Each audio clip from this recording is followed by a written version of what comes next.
ओम शांति। 23 फरवरी 2023। मीठे प्यारे बाबा के आज के मधुर महावाक्य। आज की मुरली के कुछ विशेष पॉइंट्स। आज बाबा हमें समझाते कि हमें पहले पहले सभी को आत्मा और परमात्मा का परिचय देना है। हमें आपस में बाप और वर्षे की याद दिलाते एक दो को सावधान करते रहना है और उन्नति को पाना है।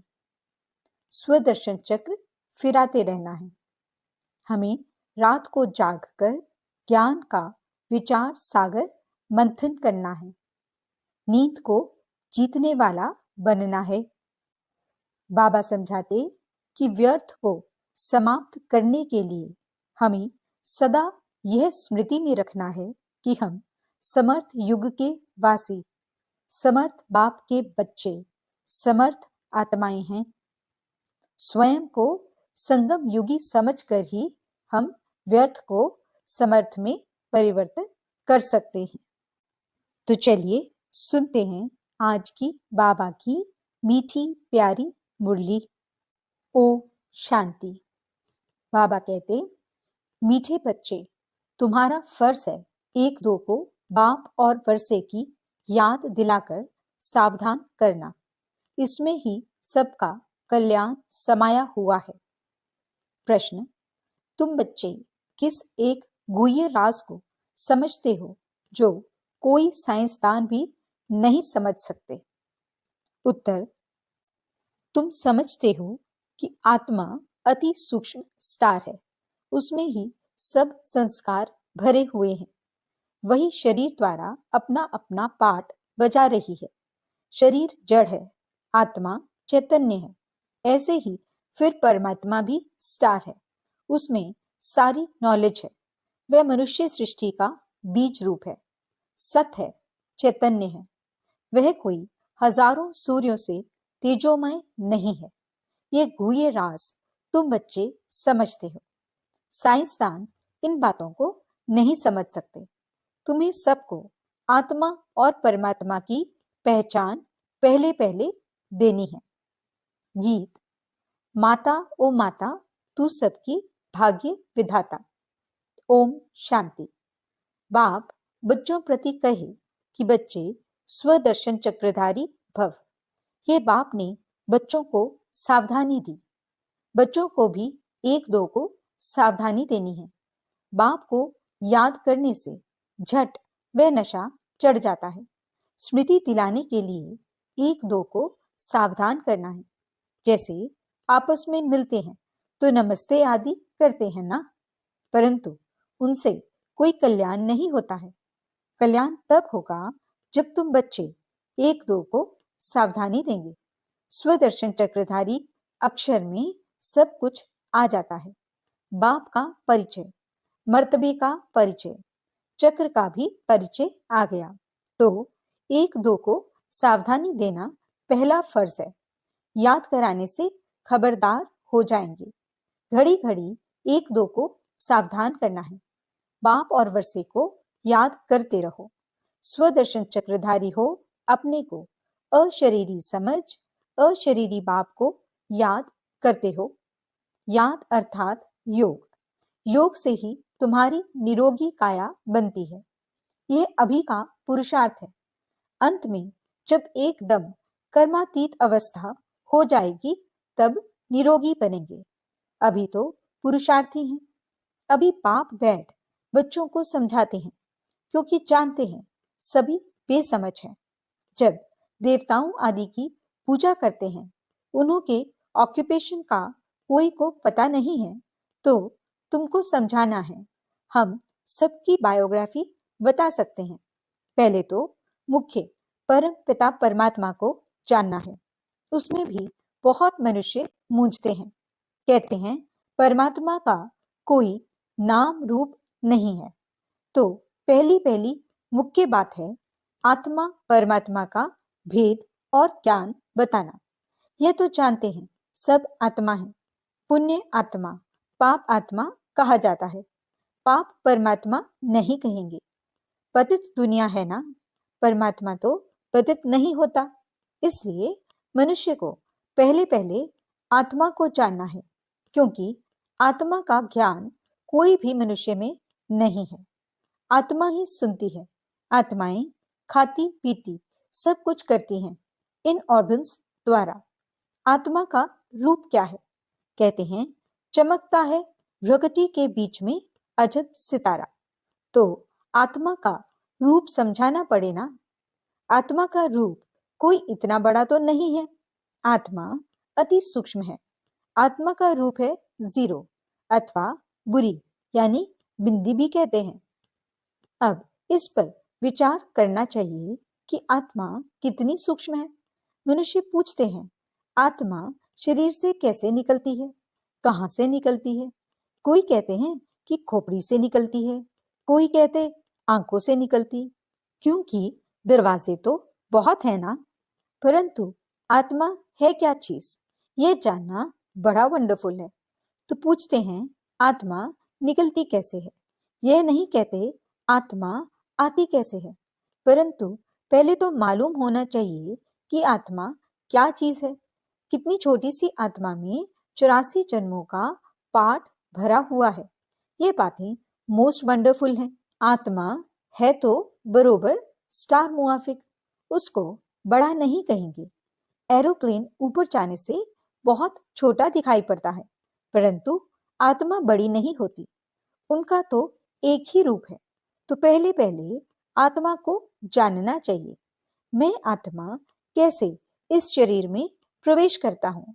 भल कोई कोई को साक्षात्कार होता है, जैसे स्टार है। उस छोटी सी आत्मा में सब नॉलेज भरी हुई है। आत्मा है एक ही, ये बड़ा वंडर है।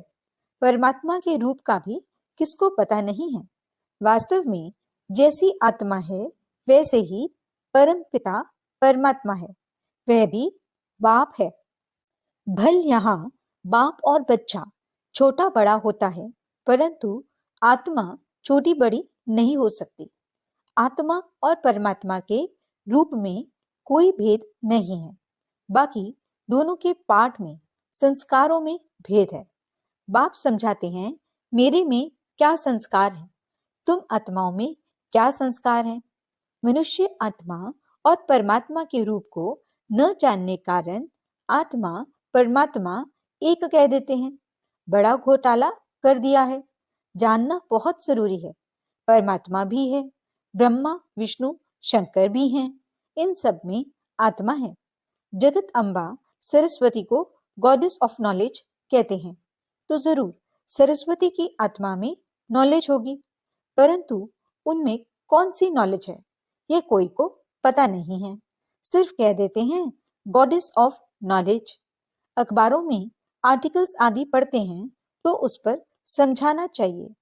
तुम कहते हो सरस्वती गॉडेस ऑफ नॉलेज, परंतु उसने कौन सी नॉलेज दी, कब दी। उनको जरूर गॉड से नॉलेज मिली होगी ना। गॉड का रूप क्या है, गॉडेस ऑफ नॉलेज, ये नाम कैसे पड़ा। नॉलेजफुल तो गॉड है, उसने सरस्वती को नॉलेजफुल कैसे बनाया। एक ही बात पर किसको संगम पर खड़ा कर देना चाहिए। बाबा कहते हैं हम समझाते हैं, बाकी लिखने के लिए तो संजय यानी जगदीश भाई निमित्त रहे हैं। यह है नंबर 1 मुख्य एक्टर। यह तो बाबा के साथ राइट हैंड होना चाहिए, परंतु ड्रामा की भावी ऐसी है जो इनको दिल्ली में भी रहना होता है। कल्प पहले वाला पाठ है। अर्जुन का नाम मुख्य गाया हुआ है। अब तुम बच्चे हर बात का अर्थ समझते हो। पहले पहले तो आत्मा और परमात्मा को समझना है। बाप ने बच्चों को समझाया है आत्मा स्टार है, उसमें सारी नॉलेज कैसे भरी हुई है ये कोई साइंसदान भी समझ नहीं सकेंगे। आत्मा में ही सब संस्कार रहते हैं। अब आत्मा तो स्टार है। अच्छा, परमात्मा का रूप क्या है? वह भी परम आत्मा ही है, फर्क नहीं है। यह जो महिमा गाते हैं वह हजारों सूर्यों से तीखा है। ऐसा नहीं है। बाप कहते हैं सिर्फ तुम्हारी आत्मा में नॉलेज नहीं है, मैं परमात्मा नॉलेजफुल हूँ। बस यह फर्क है, माया ने तुम्हारी आत्मा को पतित बना दिया है। बाकी कोई दीवा नहीं है बुझा हुआ, सिर्फ आत्मा से नॉलेज निकल गई है, बाप और रचना की। सो अब तुमको नॉलेज मिल रही है।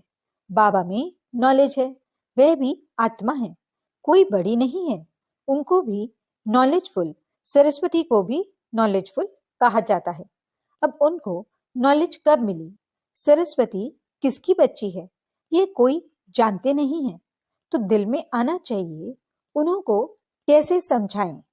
बाप परमात्मा कौन है, वह भी समझाना है कि वह स्टार है, उसमें सारी नॉलेज है। गॉड फादर मनुष्य सृष्टि का बीज रूप है, सबका बेहद का बाप है। वह सत्य है, चैतन्य है, उनमें सारी नॉलेज है। उनको ट्रूथ भी कहते हैं। और कोई में सच्ची नॉलेज है नहीं। रचयिता एक बाप है, तो सारी रचना की नॉलेज भी उनमें ही है। झाड़ का बीज रूप है ना। आत्मा तो चैतन्य है, शरीर तो जड़ है। जब आत्मा आती है तब यह चैतन्य होता है। तो बाप समझाते हैं मैं भी वही हूँ। आत्मा छोटी बड़ी हो नहीं सकती। जैसे तुम आत्मा हो, वैसे परम आत्मा यानी परमात्मा है। फिर उनकी महिमा सबसे ऊंच है। मनुष्य सृष्टि का बीज रूप है, मनुष्य ही उनको याद करते हैं। यह तो जानते हैं बाप ऊपर में रहते हैं। आत्मा इन ऑर्गन्स द्वारा कहती है, हे परमपिता परमात्मा। मनुष्य यह नहीं जानते हैं क्योंकि देह अभिमानी है। तुम अब देही अभिमानी बने हो, अपने को आत्मा निश्चय करते हो। तुम जानते हो गॉड तो निराकार को ही कहा जाता है। हम उनकी संतान हैं। वे गॉड ही आकर नॉलेज देते हैं। उनको नॉलेजफुल, ब्लिसफुल कहा जाता है। रहम का सागर, सुख का सागर, शांति का सागर, यह महिमा दी गई है। तो जरूर बाप से बच्चों को वर्षा मिलना है। उन्होंने कोई समय आकर वर्षा दिया है, तब महिमा गाई जाती है। देवताओं की महिमा अलग है, बाप की महिमा अलग है। सब आत्माओं का वह बाप है। क्रिएटर होने के कारण उनको बीज रूप कहा जाता है। पहले पहले बाप का परिचय देना है। शास्त्रों में दिखाते हैं अंगुष्ठे मिसल है। हम कहते हैं वह ज्योतिर्बिंदु है। चित्र भी बनाया है, परंतु इतना बड़ा तो वह है नहीं, वह तो अति सूक्ष्म है। तो क्या समझाएं? तुम कहेंगे चित्र में इतना बड़ा रूप क्यों दिखाया है? बोलो नहीं तो क्या रखें, वह तो एक बिंदी है। फिर उनकी पूजा कैसे करेंगे? उन पर दूध कैसे चढ़ाएंगे? पूजा के लिए यह रूप बनाया हुआ है। बाकी ये समझते हैं कि वह है परम पिता, परम आत्मा, परम धाम में रहने वाले। वह परम धाम है, हमारा स्वीट होम, निराकारी दुनिया, मूल वतन, सूक्ष्म वतन, फिर स्थूल वतन। बाप निराकारी दुनिया में रहते हैं। आत्मा कहती है हम निर्वाण धाम में जाएं, जहां ये ऑर्गन्स न हो। आत्मा ही आकर शरीर धारण करती है। अब ये कैसे समझाएं कि आत्मा कहाँ से जाती है? यह तो जानते हैं, पिंड में आत्मा प्रवेश होने से चैतन्य बन जाती है। चीज कितनी सूक्ष्म है, उसी में सारे संस्कार भरे हुए हैं। फिर एक एक जन्म के संस्कार प्रकट होते जाएंगे। तो बाप समझाते हैं हर एक बात को अच्छी रीति समझना है। सरस्वती की बात पर भी समझा सकते हैं, वह किसकी बच्ची है। इस समय तुमको तो गॉडेस कह ना सकें। सरस्वती है ब्रह्मा की बेटी, तो जरूर वह भी गॉड ऑफ नॉलेज ठहरा। ब्रह्मा के मुख कमल से दिखाते हैं ज्ञान दिया, तो ब्रह्मा का भी नाम है ना। इस समय तुम हो ब्राह्मण। वह आत्मा प्योर होती जाती है, परंतु शरीर तो प्योर हो नहीं सकता। यह तमो प्रधान शरीर है। तो बाप समझाते हैं बच्चे एक दो को सावधान कर उन्नति को पाना है। बाप और वर्षे को याद करते हो, स्वदर्शन चक्र को याद करते हो। बाबा कहते हैं एक भी ऐसे सावधानी नहीं देते होंगे। बाप को याद करते करते नींद को जीतने वाला बनना है। इसमें तो बहुत कमाई है। कमाई में कभी थकावट नहीं होती है, परंतु स्थूल काम भी करने पड़ते हैं, इसलिए थकावट भी होती है। बाप समझाते हैं रात को भी जागकर बाप से बातें करते ज्ञान सागर में डुबकी लगानी होती है। जैसे एक जानवर होता है, पानी में डुबकी लगाता है, तो ऐसे डुबकी मारने से, विचार सागर मंथन करने से देखते हैं कि बहुत पॉइंट्स आती हैं, कहाँ कहाँ से निकल आती हैं। इसको कहा जाता है रात को जागकर ज्ञान का विचार सागर मंथन करना। मनुष्य बिल्कुल ही नहीं जानते हैं, उन्हों को समझाना है। बाप ज्ञान का सागर है, उनसे वर्षा मिलना है। जो आदि सनातन देवी देवता धर्म वाले सतयुग में थे, उन्हों को जरूर वर्षा मिला होगा ना। अब सारी राजधानी को वर्षा कैसे मिला? कलयुग से सतयुग होने में देरी तो नहीं लगती। रात पूरी हो, दिन होता है। कहाँ आयरन एजेड वर्ल्ड दुख धाम, कहाँ वह सुख धाम। ब्रह्मा का दिन और ब्रह्मा की रात, कितना फर्क है। अभी गॉडफादर से तुमको नॉलेज मिल रही है। सरस्वती क्या करती थी किसको पता नहीं, बस गॉडेस ऑफ नॉलेज सरस्वती का चित्र मिला और खुश हो गए। तो उन्हों को सावधान करना पड़ता है, परमात्मा का परिचय देना पड़े। फिर ब्रह्मा विष्णु शंकर का भी परिचय देना है। बाप ने आकर ये नॉलेज दे नर से नारायण बनाया है। बड़ा युक्ति से हर एक का ऑक्यूपेशन बताना है। सरस्वती भी ब्रह्मा मुख वंशावली है, तो जरूर परम पिता परमात्मा आया, उसने ब्रह्मा द्वारा मुख वंशावली रची। पहले पहले नॉलेज किसको दी? कहते हैं कलश सरस्वती को दिया, बीच से ब्रह्मा को गुम कर दिया है।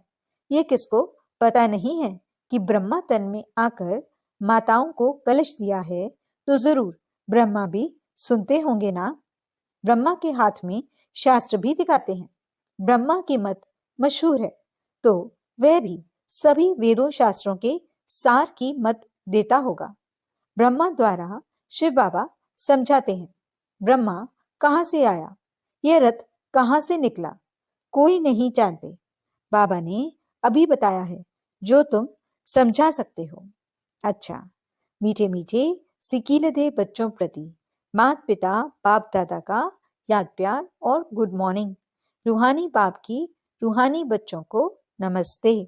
हम रूहानी बच्चों की रूहानी बाप दादा को दिल व जान सिक व प्रेम से नमस्ते नमस्ते नमस्ते जी। गुड मॉर्निंग बाबा, शुक्रिया बाबा।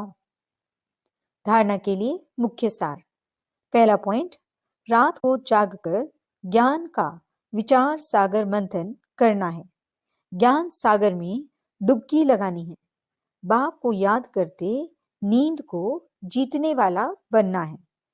दूसरा पॉइंट, स्वदर्शन चक्र फिराते रहना है। आपस में बाप और वर्षे की याद दिलाते एक दो को सावधान कर उन्नति को पाना है।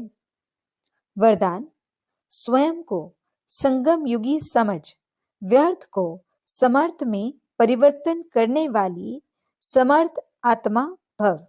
यह संगम युग समर्थ युग है, तो सदा यह स्मृति रखो कि हम समर्थ युग के वासी, समर्थ बाप के बच्चे, समर्थ आत्माएं हैं।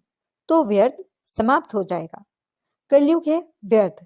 जब कलयुग का किनारा कर चुके संगम युगी बन गए, तो व्यर्थ से किनारा हो ही गया। यदि सिर्फ समय की भी याद रहे, तो समय के प्रमाण कर्म स्वतः चलेंगे। आधा कल्प व्यर्थ सोचा, व्यर्थ किया, लेकिन अब जैसा समय, जैसा बाप, वैसे बच्चे। स्लोगन, जो सदा ईश्वरीय विधान पर चलते हैं वही ब्रह्मा बाप समान मास्टर विधाता बनते हैं। अच्छा, ओम शांति।